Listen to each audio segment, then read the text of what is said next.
बिस्मिल्लाहिर्रहमानिर्रहीम। अहबाब ज़ी वकार, भैंस की कुर्बानी के बारे में हमारे मुआशरे में लोगों के अंदर इख्तलाफ सा पाया जाता है और लोग इस मसले पर शिद्दत इख्तियार करते हैं और लोग तज़ब्ज़ुब का शिकार जो है वो नज़र आते हैं। हालांकि ऐसी कोई भी बात नहीं है। 1400 सालों के अंदर मुहद्दिसीन और फ़ुक़हा किराम का इजमाई तौर पर यह फ़ैसला है कि भैंस की कुर्बानी जायज़ है। जैसा कि अहले सुन्नह व जमात के 4 बड़े आइम्मा किराम हैं और जिनसे हमारी मोहब्बतों और अक़ीदतों के ताल्लुक़ जो है वो वाबस्ता हैं।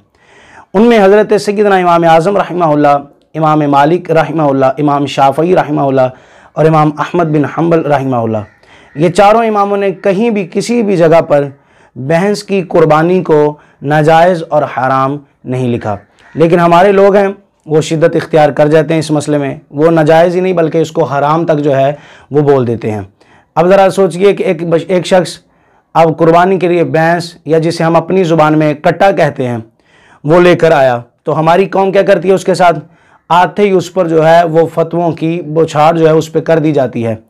आते ही वो फतवों का सामना करता है, उसे लोग कहना शुरू कर देते हैं, लो जी तेरी तो कुर्बानी नहीं होनी, तेरी तो कुर्बानी हराम हो गई, ये तो नाजायज़ है, इस जानवर की तो कुर्बानी नहीं होगी। इस तरह के जो हैं वो फतावा जो है लोग उन पे जो है वो नाजिल करना शुरू कर देते हैं। हालांकि ये सरासर सिवाय बेवकूफ़ी के और कुछ भी नहीं है। आइए इन्हीं के जो है मुतल्लिक मैं 2 बातें जो है वो हवाला जहाँ से 3 हवाले पेश करके गुफ्तगू को समेटने की कोशिश करता हूँ जल्दी। पहला हवाला समात कर लीजिए। और हाँ, इससे पहले एक ये बात लाजमी समात कीजिएगा कि अहले लुगत की जितनी भी किताबें हैं, यानी अरबी ज़ुबान के अंदर जितनी भी लुगत की किताबें हैं, ताजुल उरूस है, लिसानुल अरब है, इनके अलावा जितनी भी कुतब हैं, आप तमाम किताबों के अंदर जामूस का माना देखिए। जामूस कहते हैं भैंस को, और जहाँ जहाँ पर इसका माना लिखा होगा वहाँ पे साथ ये भी लिखा हुआ है कि ये गाय की ही जिन्स से शुमार की जाती है। भैंस गाय की ही जिन्स से शुमार की जाती है। वो एक अलहदा सी बात है कि अहले अरब के अंदर जो है उस वक़्त गाय के साथ भैंस नहीं पाई जाती थी, भैंस वहाँ पर मौजूद नहीं थी, जिसलिए भैंस के जो है वो शरई मसाइल हमारी नज़रों में इस तरह आम नहीं है जिस तरह के गाय के मसाइल जो हैं वो आम हैं। आइए पहला हवाला समात कर लीजिए।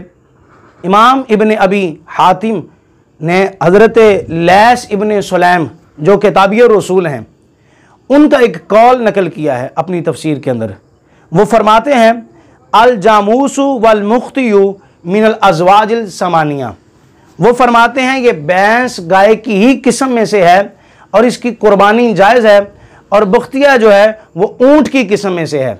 और ये वो 8 चीज़ें जो कुरान पाक के अंदर जिनकी कुर्बानी जायज़ आई है, जिसका हुक्म जिनको कुर्बान करना जायज़ लिखा है कुरान पाक के अंदर, उन्हीं में से ये भैंस भी है और इसकी कुर्बानी करना भी जायज़ है। ये ताबी रसूल का कौल है और हज़रत सय्यदना जनाब अली इमाम सयूती रहमहुल्लाह ने दुर्र मंसूर के अंदर भी इसको नकल फरमाया है।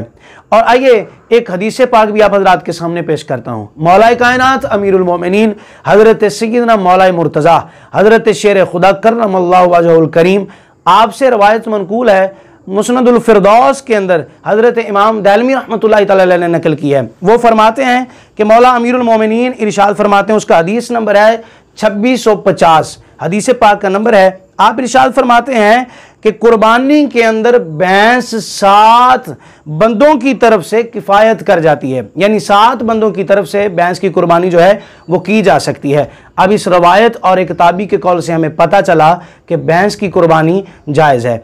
तीसरा वाला भी समात कर लीजिए।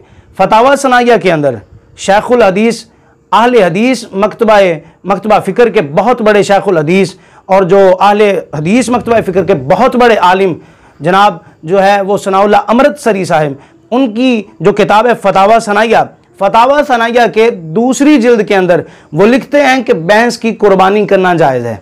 और आजकल तो ऑन दी रिकॉर्ड जो है उलमाए अहले हदीस जो हैं वो आके जो है वो बयानात दे रहे हैं, रिकॉर्ड मौजूद है नेट पर भी, कि भैंस की कुर्बानी करना जायज़ है। लेकिन वो लोग जो इसकी रट लगाए रहते हैं कि ये नाजायज़ है, ये हराम है, तो उनके लिए एक अकली दलील भी देना चाहूँगा। उनसे आप इतना ज़रूर पूछिए कि एक शख्स के पास, मैं बड़े प्यार से उनसे सवाल पूछना चाहूँगा कि एक शख्स के पास 100 भैंसें हैं, आप बताइए अब इनकी वो ज़कात जो है वो किस तरह देगा।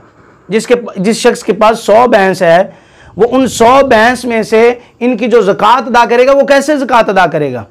तो वो आगे से कहेंगे जी जिस तरह गाय की ज़कात अदा की जाती है। तो हम कहते हैं कि गाय की तरह जो है वो आपने इसको कैसे मान लिया? आप तो इसको गाय की जिनसे मानते ही नहीं थे। तो आगे से कहेंगे नहीं जी इसकी ज़कात ऐसे ही है जैसे गाय की ज़कात अदा की जाती है। मुहद्दिसीन और फुक़हा किराम ने जब भी ये सवाल उनके आगे रखा गया कि गाय की ज़कात, भैंस की ज़कात कैसे अदा करनी है, तो उन्होंने यही हुक्म इरशाद फरमाया कि जैसे गाय की ज़कात दी जाती है इसी तरह भैंस की भी ज़कात दी जाएगी।